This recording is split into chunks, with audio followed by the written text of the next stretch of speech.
जो कछु कहूँ तुम्हारी कृपा, मोते कछु न बसाए। बोलिए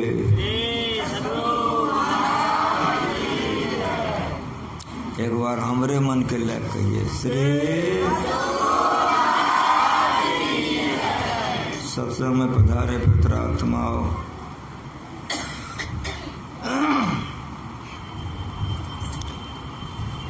यह शरीर सही सही में भगवान का भजन करने के लिए ही मिला है, लेकिन इंद्रियों के द्वारा जो भगवान का दर्शन होता है उसमें मोक्ष नहीं होता है।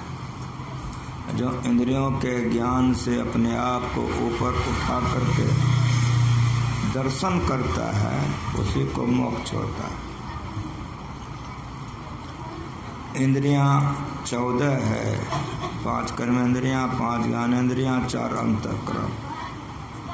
इन तमाम से छूटने के बाद का जो दर्शन है वो अलौकिक दर्शन है।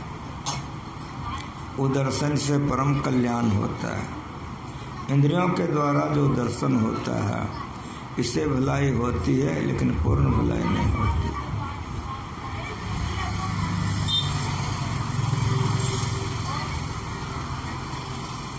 इसलिए इस ज्ञान को समझिए।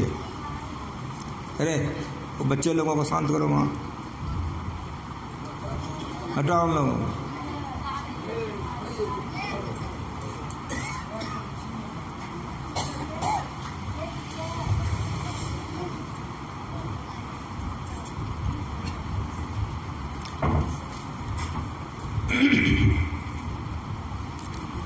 जो इंद्रियों के द्वारा दर्शन होता है वह दर्शन माया का होता है, और जो इंद्रियों के ज्ञान से अपने आप को ऊपर उठा करके आत्मा के द्वारा दर्शन करता है वो दर्शन अदर्शन नहीं होता। आप लोग कैसे समझिएगा? सुनिए, महाभारत की लड़ाई खत्म हो गई, युधिष्ठिर की जीत हुई, राज्याभिषेक हो गया, युधिष्ठिर जी चक्रवर्ती सम्राट बने। लेकिन शांति नहीं थी, रोते थे।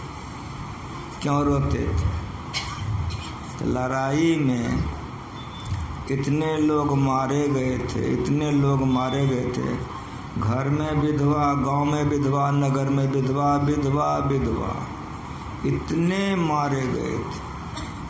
सब जगह रुलाई रुलाई होती थी। युधिष्ठिर जी महाराज राजा तो बने, लेकिन शांति नहीं मिली, रोते थे। बराबर यहाँ समझिए, रथ चला करके लाई करा करके जीत करा दिए, राजा बना दिए, शांति मिले। सारी खींचने के समय में भगवान बचा दिए, लेकिन अंतिम में क्या हुआ? इसीलिए रामायण पढ़ना चाहिए, महाभारत पढ़ना चाहिए, गीता पढ़ना चाहिए, संतों के ज्ञान को पढ़ना चाहिए। जब बहुत रोने लगे तो वेदव्यास जी प्रकट हो गए। वेदव्यास जी ने कहा, वत्स क्यों रोते हो इतना? कहा, बहुत पाप किया हूँ, बहुत लोग मारे गए।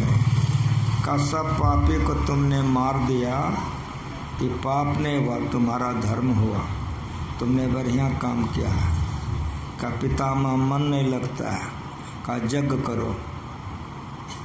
तो कहा कि यज्ञ कैसे करेंगे, हमारे पास पैसे नहीं है, दूसरे राजा के सहायता से हम लड़बेट किया। तो ले गए एक जगह पहाड़ पर, का यहाँ खोदो, अनुष्ठान करो और ईंधन ले जाके जप करो। तो विश्वास किया, अनुष्ठान किया, खुदाई किया, बहुत धन मिला, उससे जग किया। ये कथा गुरु महाराज कहते थे। उनका प्रवचन जो पढ़ते हैं पढ़िएगा ही। ये कथा कह के गुरु महाराज जी कहते थे कि वेद व्यास के बात पर युधिष्ठिर ने विश्वास किया, अनुष्ठान किया, खुदाई की तो धन मिल गया, जग किया। उसी तरह से गुरु महाराज के बात पर हम लोग विश्वास करेंगे, भजन भेद लिए हैं, पाप नहीं करेंगे, अनुष्ठान करेंगे, मानस जप, मानस ध्यान, दृष्टि योग, अनुसंधान, अनुष्ठान है। जो ठीक ठीक भजन करेंगे तो परमात्मा की प्राप्ति होगी। जैसे वेद व्यास के नज़र में वो धन था, पांडव के नज़र में नहीं था। पांडव के लिए वो अज्ञात था, वेद व्यास के लिए ज्ञात था। उसी तरह से गुरु महाराज जी के लिए परमात्मा अज्ञात है, हम लोगों के लिए अज्ञात है। जैसे उनके वचनों पर अनुष्ठान किया, धन मिली, उस तरह गुरु महाराज के वचनों पर हम लोग विश्वास करके ध्यान करेंगे तो परमात्मा की प्राप्ति हो जाएगी। ये गुरु महाराज जी का प्रवचन है कि गुरु के वचनों पर विश्वास करके अनुष्ठान करो तो जिस तरह से युधिष्ठिर को धन मिला, जग किया, तुमको भी परमात्मा अवश्य मिलेगा। जग की समाप्ति हुई, कुछ दिन तक जग में जब तक लटपटा कर रहे, फिर युधिष्ठिर जी का मन नहीं लगने लग गया, बड़े चिंतित रहते थे। फिर वेद व्यास प्रकट हो गए।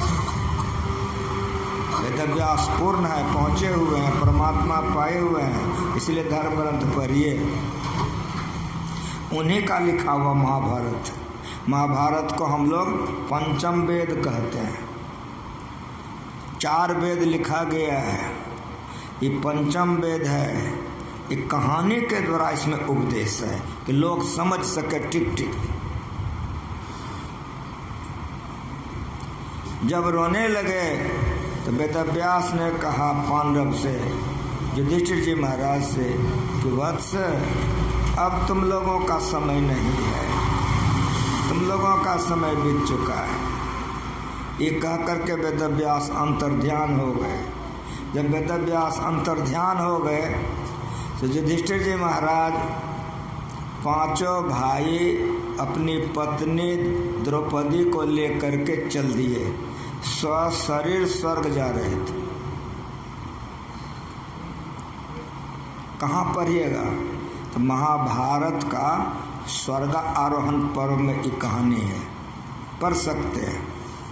5 भाई पांडव द्रौपदी सशरीर हिमालय पर जा रहे थे। जाते जाते जाते जाते बहुत ऊंचाई पर गए,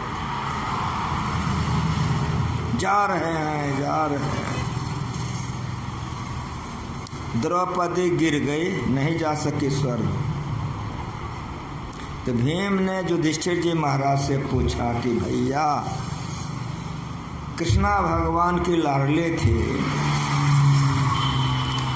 इस स्वर्ग क्यों नहीं जा सकी? तो भगवान ने कहा भीम से कि भाई, कृष्णा पक्षपात करती थी, तो पक्षपात करने वाले नरक जाते हैं, स्वर्ग नहीं जाते हैं। भीम ने कहा कि भैया, कृष्णा पक्षपात क्या करती थी? कहा हम 5 की उपपत्नी थी, लेकिन भीतरे भीतर अर्जुन को ज़्यादा चाहती थी, यही पक्षपात करती थी। 4 गो बेटा है, पक्षपात कीजिएगा तो कहाँ जाइएगा सोच लीजिए। 3 गो बेटी है तो पक्षपात कीजिएगा तो कहाँ जाइएगा सोच लीजिए। पक्षपात करने वाले नरक जाते हैं। बढ़िया से सुन लो, मनुष्य शरीर मिला है, सब तरह के तमाम पूर्ण ज्ञान गुरु महाराज सिखा के गए हैं, इसलिए पक्षपात मनुष्य को नहीं करना चाहिए। आगे बढ़े, जा रहे थे, नकुल गिर गया। जब नकुल गिर गया तब भीम ने पूछा युधिष्ठिर जी महाराज से कि भैया, नकुल क्यों गिर गया, इस स्वर्ग क्यों नहीं जा सका? का भाई भीम, इसको अपनी सुंदरता का अहंकार था। नकुल देखने में इतने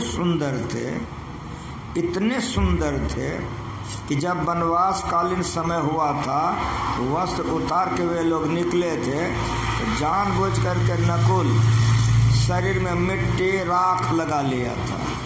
काहे?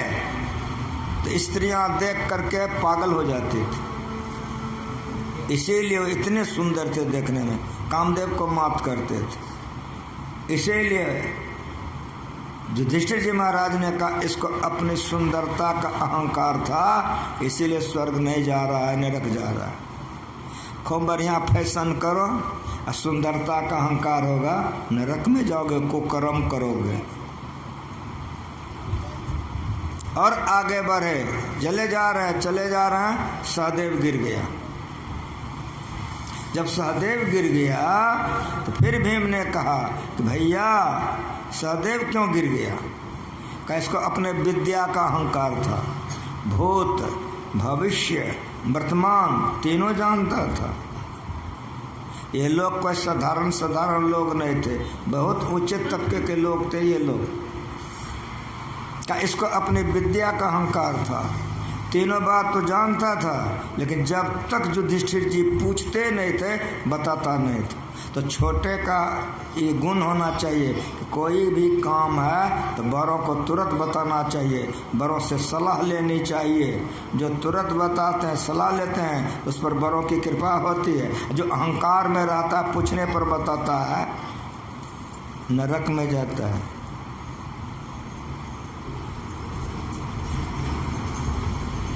इसीलिए अपनी विद्या के अहंकार के चलते सहदेव नरक में जा रहा।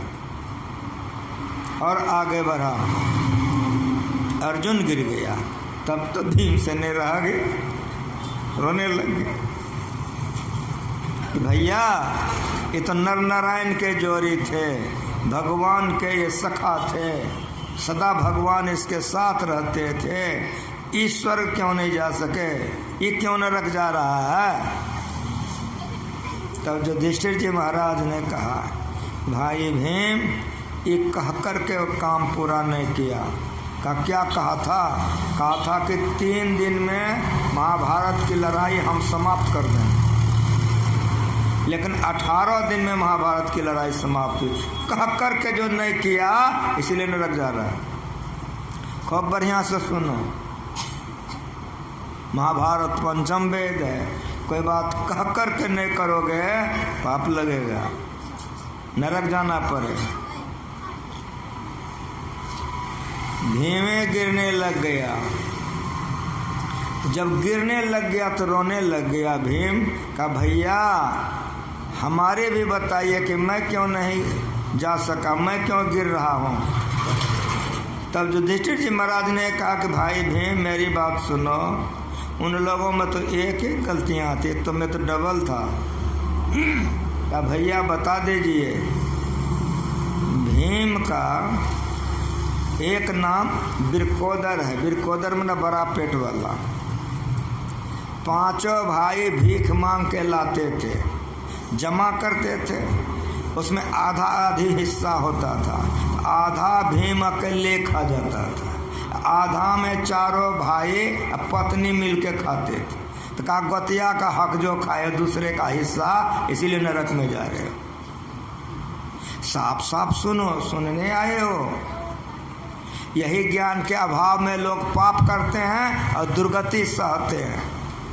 इसीलिए सुनो बढ़िया से कि दूसरे का हक अगर यदि पचाओगे तो नहीं पचेगा, दुर्गति हो जाएगी, नरक जाना पड़ेगा। फिर कहा कि भाई सुनो, एक तो तुम ये गलती किए हो, दूसरे में तुमको 10,000 हाथी का बल था, तो तुम्हारे शरीर का अहंकार था तुमको, इस दोनों के चलते नरक जा रहे। अगर कोई मजबूत हो, स्वास्थ्य बढ़िया है, दूसरे को धमकी देते हो तो दुर्गति में जाओगे। महाभारत है जो मैं सुना रहा, मेरा गुरु सुनाया है। महाभारत पंचम वेद है, स्वर्ग आरोहण पर्व निकाल के पढ़ के देखो, ज्ञान होगा। गलती लोग नहीं करेंगे। जब जान जाते हैं गलती नहीं करना चाहिए तो लोग बचते हैं, और जो नहीं जानते खुलेआम पाप करते हैं, खुलेआम पाप करते हैं। चारों भाई पत्नी नरक चली गई। युधिष्ठिर जी महाराज अकेले बच गए। एक दूत आया, विमान लेके आया, स्वर्ग से आया, और युधिष्ठिर जी महाराज से कहा कि महाराज ये विमान आपके लिए आया है, इसीलिए इस विमान पर बैठिए, स्वर्ग चलिए। जैसे कहा स्वर्ग चलिए, युधिष्ठिर जी महाराज ने दूत से कहा कि सुनो, मेरे भाई पत्नी मेरे शरण में नहीं है, लेकिन देखो एक कुत्ता हस्तिनापुर से मेरे साथ आया है, इसलिए कुत्ता को पहले बैठाओ विमान पर, तब हम बैठेंगे। दूत ने कहा महाराज क्षमा करें, कुत्ता स्वर्ग नहीं जाता है और कुत्ते के लिए विमान नहीं आया है, विमान आपके लिए आया है। तब युधिष्ठिर जी महाराज ने कहा कि मेरी बात सुनो, जो शरण में रहता है उसकी रक्षा करनी चाहिए, जो शरणार्थी का परित्याग करता है उसकी दुर्गति होती है। इसीलिए मेरी पत्नी भाई शरण में नहीं है, एक कुत्ता शरण में है, मैं इसको नहीं छोड़ सकता, तुम पहले इसको बैठा तब हम बैठेंगे। दूत ने कहा कि महाराज कुत्ते के लिए स्वर्ग को मत ठुकराइए, कि युधिष्ठिर जी महाराज का रुख करा हो गया। कहा दूत उपदेश करते हो, तुम्हारा उपदेश हमको नहीं चाहिए, विमान उठाओ चले जाओ स्वर्ग, तुम हमको नहीं जाना है स्वर्ग। जैसे कहा कि चले जाओ, कि तैसे क्या हुआ सुनिए, विमान लुप्त, दूत लुप्त, और कुत्ता जो था अपने रूप में प्रकट हो गया। तो स्वयं धर्म थे, परीक्षा के लिए आए थे। कहा कि मैं यक्ष बन करके तुम्हारा परीक्षा लिया था युधिष्ठिर, 100 प्रश्न को मैंने पूछा था, तो दूध का दूध पानी का पानी निर्णय किया था। यहाँ भी हम तुम्हारे परीक्षा के लिए साथ हुए थे, तुम 16 आने परीक्षा पास करके तुमको मैं धन्यवाद देता हूँ। जैसे बोले कि धर्म भी लुप्त हो गया।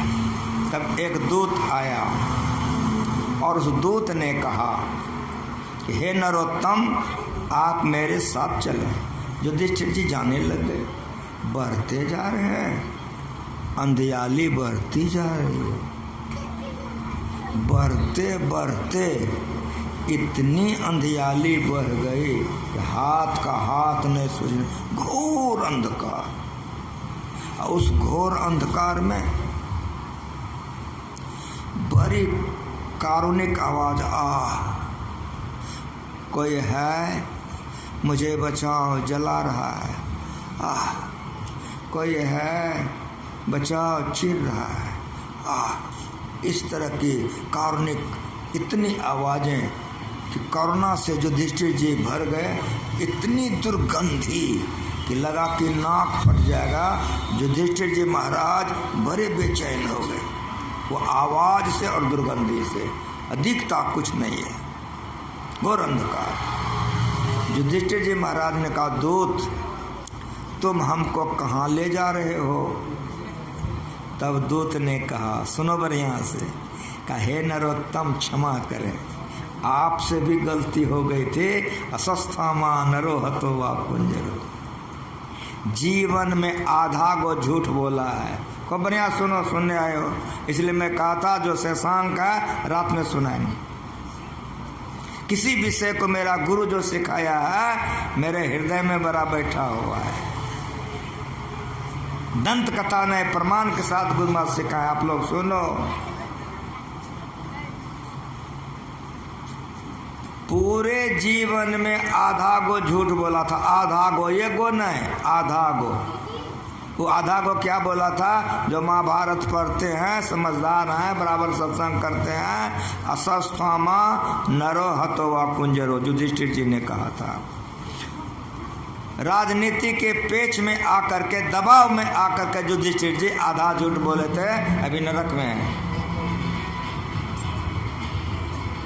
कहे नरोत्तम क्षमा करें, आपसे भी गलती हो गई थी। आपने छल युक्त वचन कह करके गुरुपुत्र का वध करवाया था, इसीलिए देवराज इंद्र का आदेश था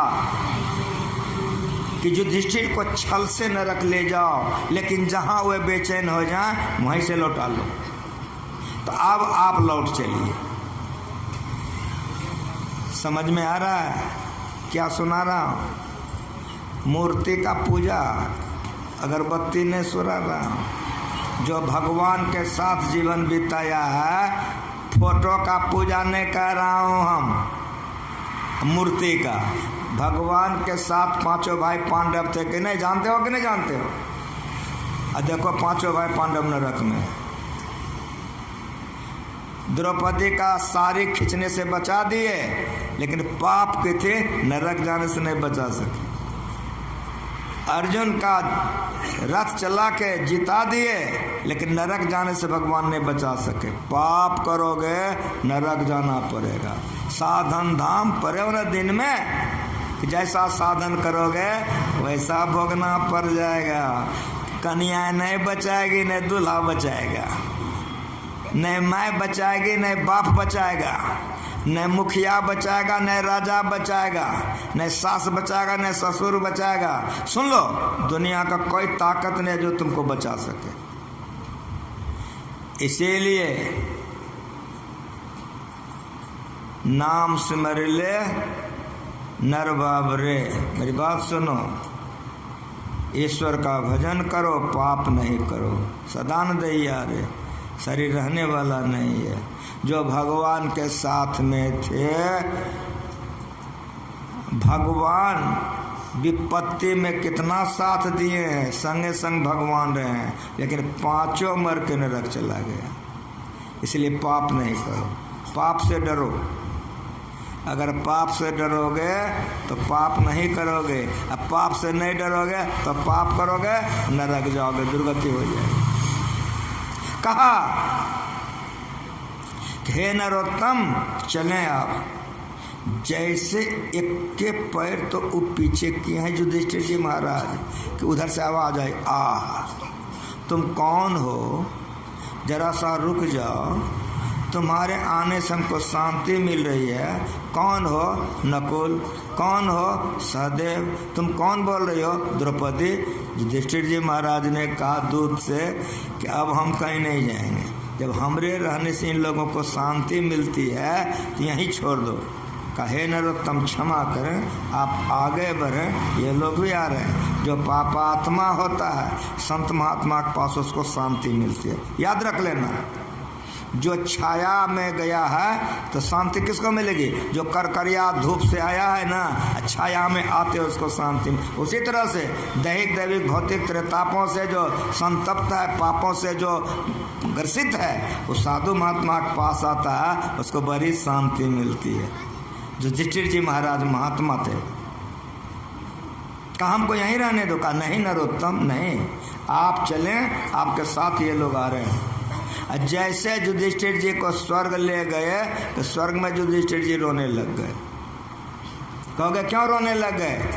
तो जितना विपक्षी मर करके गया था, दुर्योधन आदि, कर्ण आदि जो विपक्षी थे मर करके गए थे, स्वर्ग में मसलन तोड़ रहा था, मोह छाट रहा था। पैर जैसे स्वर्ग में रखा युधिष्ठिर जी रोने लग गए। ये सारे के सारे स्वर्ग का आनंद ले रहे हैं, मेरा भाई मेरी पत्नी दुख भोग रही है। इसीलिए नरतन दुर्लभ देव को सबको कथ पुकार, सबको कथ पुकार, देव दे ही नहीं पावे। ऐसे मूर्ख लोग स्वर्ग की आस लगावे, पुण्य छीन जब हो स्वर्ग से नरक में आवे। भर में चारों खान पुण्य कह तायर जावे, तुलसी सतमत तद गए स्वर्ग पर करे खकार। नरतन दुर्लभ देव को सब कोई कथ पुकार। जो पाठ हुआ था अपरांग, हम कह दिए थे इसका शशांक हम रात में कहें। स्वर्ग में भी शांति नहीं मिलेगी। युधिष्ठिर जी महाराज रोने लग गए। ऐसा हुआ क्यों? अब सुनो खुलासा कि पाप और पुण्य दो हुआ, तो जिसको कि पाप बेसी होगा और पुण्य कम तो उसको पहले स्वर्ग होगा, और जिसको कि पुण्य बहुत अधिक है और पाप कम है उसको पहले नरक होगा। याद रखना, युधिष्ठिर जी महाराज पांचों भाई उसकी पत्नी भगवान के भक्त थे।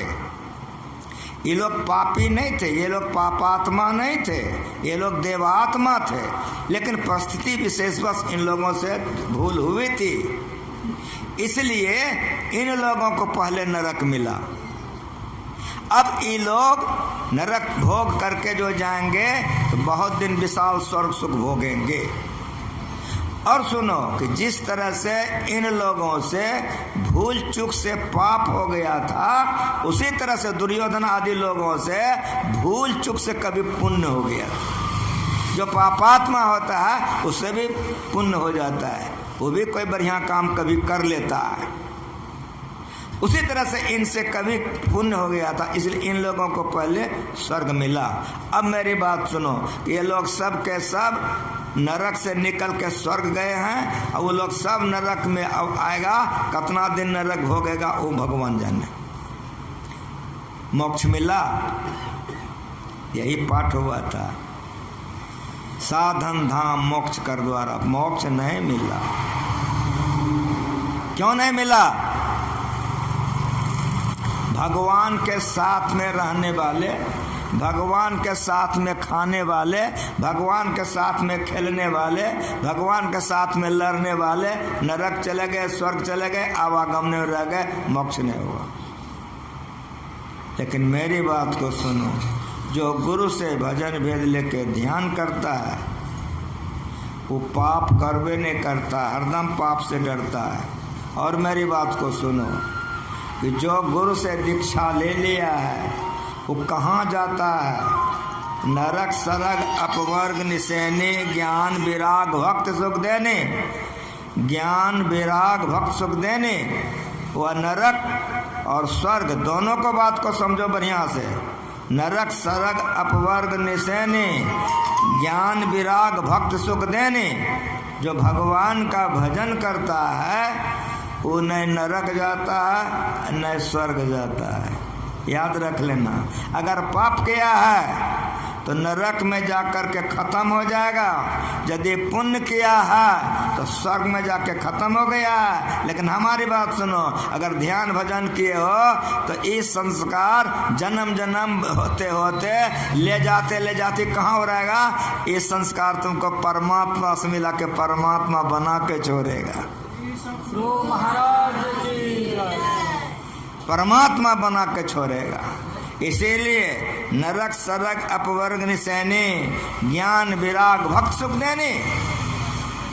आपके शरीर में नरक में जाने का भी रास्ता है। कुकर्मों को खुलेआम कीजिए, नरक चले जाइए। शुभ कर्मों को कीजिए, स्वर्ग चले जाइए। लेकिन नरक स्वर्ग जाने के बाद आवागमन का चक्र नहीं छूटेगा।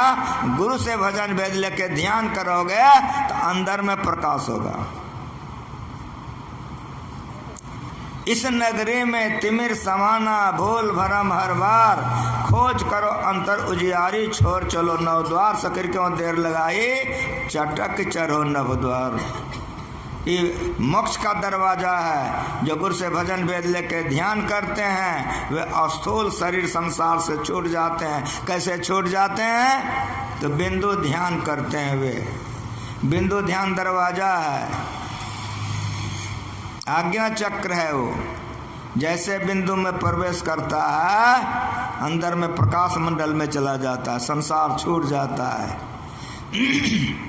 गुरुमा जी का पदावली पढ़ो, गंग जमुन सरस्वती संगम पर संध्या कर नित भाए, दृष्टि जुगल कर अंगुल द्वादश पर तीर्थ धर ठहराए, प्राण असबंध बंद हो जाए, सांस प्रश्वास की क्रिया बंद हो जाती है। अपवर्ग में जाने वालों का समाधि हो जाता है, शरीर यहाँ बैठले रह जाता, आत्मा जाते जाते परमात्मा को पाके परमात्मा हो जाता है।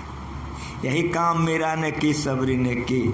दादू दयाल जी ने किया, गुरु महाराज के हम लोगों को ये समझाएं, तमाम कामों को करते हुए भजन भेद ले करके ध्यान करो। अगर ध्यान करोगे तो अपवर्ग में जाओगे, मोक्ष में जाओगे, मुक्ति में जाओगे, सदा का दुख छूट जाएगा। लेकिन एक के बार में हो जाएगा सो नहीं। करत करत अभ्यास से जन्मत होत सुजान, रसरी आवत जात से शिल पर परत निशान। जो गुरु से दीक्षा ले लियो खूब बढ़िया से मानस जाप करो, मानस जाप बन जाए तब मानस ध्यान करो, मानस ध्यान बन जाए तब बिंदु का ध्यान करो, अंधकार से प्रकाश में चले जाओगे।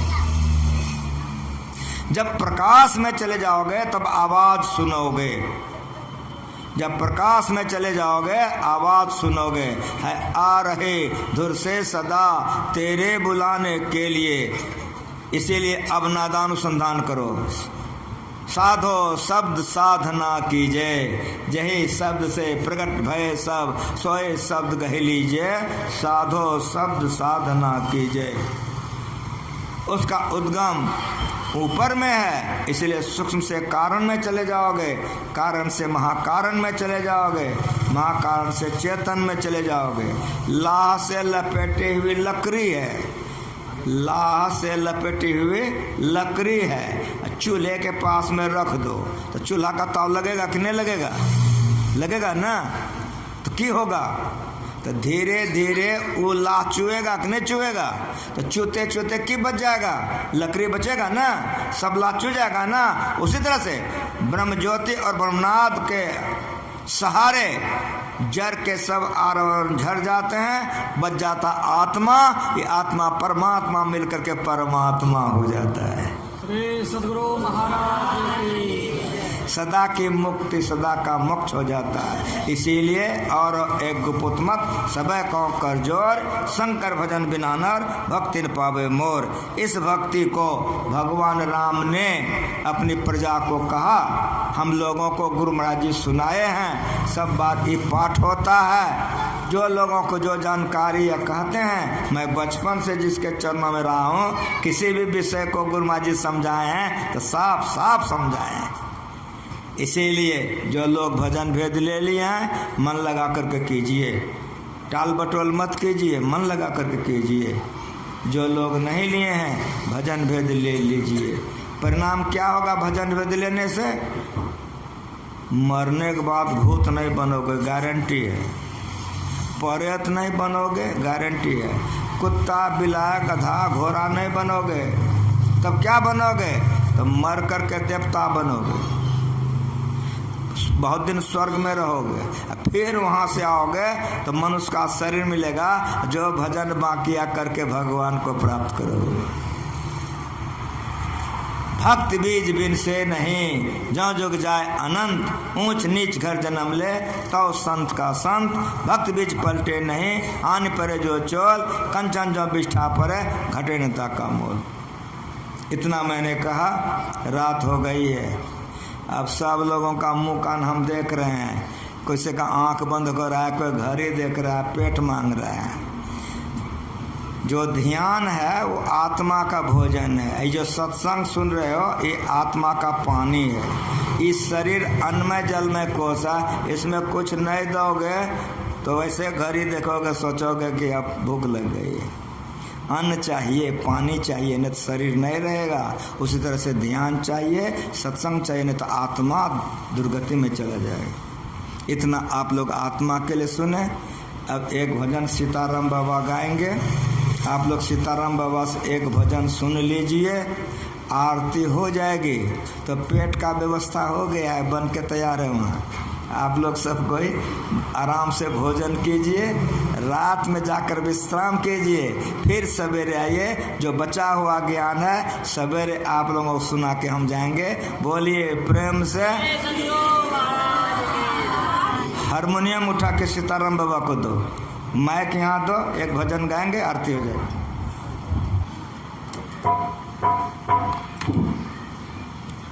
ठीक ना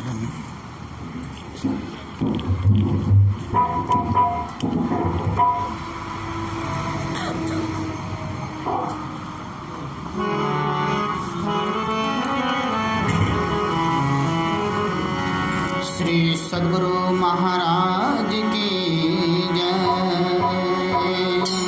श्री सद्गुरु महाराज की जय। राम नाम है सबसे बड़ा, मन में लो तुम जान। जिसने जपा है राम को, उसने पाया है सम्मान। राम नाम है अमृत समान, जो कोई करते पान। कह गए संत ऋषि मुनि, ये है ब्रह्म समान।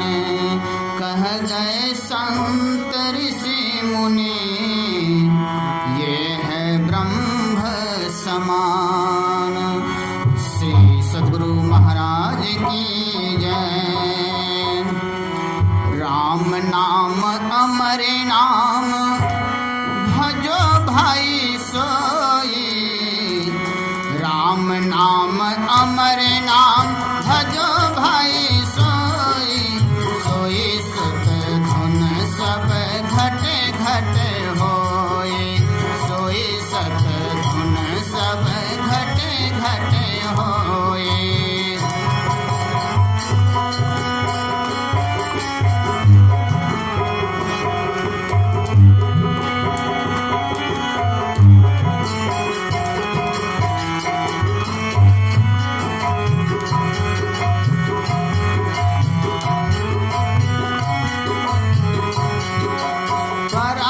बसंती न मधिमान बखरीन, परान बसंती न मधिमान बखरीन। मधिमान बखरीन, मधिमान बखरीन। वरना तुमक हत धुन, वरना तुमक हत धुन नहीं कोई। सोई सत धुन सब घटे घटे होई।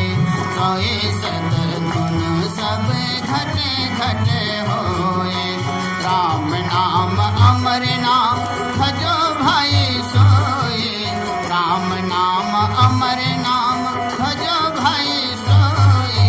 सोई सत धुन सब घटे घटे होई। सोई सत धुन सब घटे घटे होई।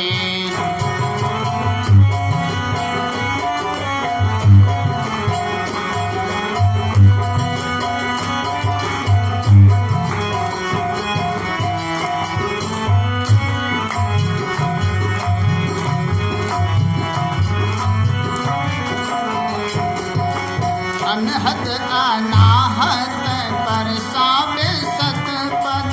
अनहद अनाहत परसावे सतपद। परसावे सतपद, परसावे सतपद। पहुँचे जहाँ पुण्य, पहुँचे जहाँ पुण्य, भव नहीं होई। सोई सत धुन सब घटे घटे होई। सोई सत धुन सब घटे घटे होई। राम नाम अमर नाम, भजो भाई सोई। राम नाम अमर नाम, भजो भाई सोई। सोई सत धुन सब घटे घटे होई। सोई सत धुन सब घटे घटे होई।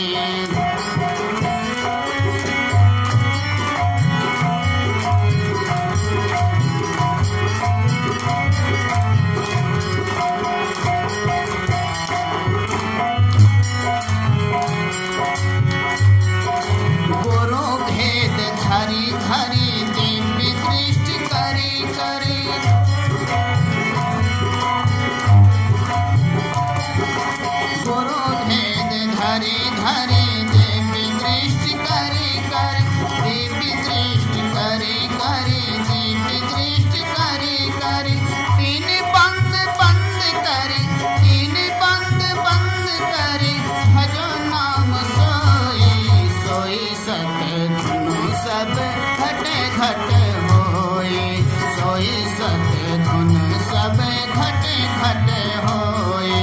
राम नाम अमर नाम भजो भाई सोई। राम नाम अमर नाम भजो भाई सोई। सोई सत धुन सब घटे घटे होए।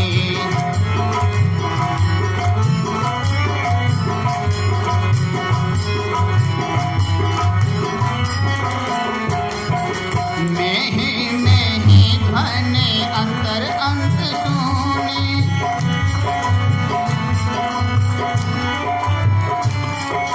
में ही ध्वनि अंतर अंत सुनी। अंतर अंत सुनी। अंतर अंत सुनी। सूरत रामे गुरु हो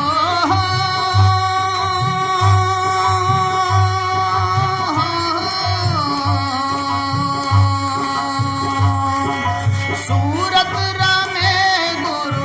सूरत रामे गुरु आश्रित होई।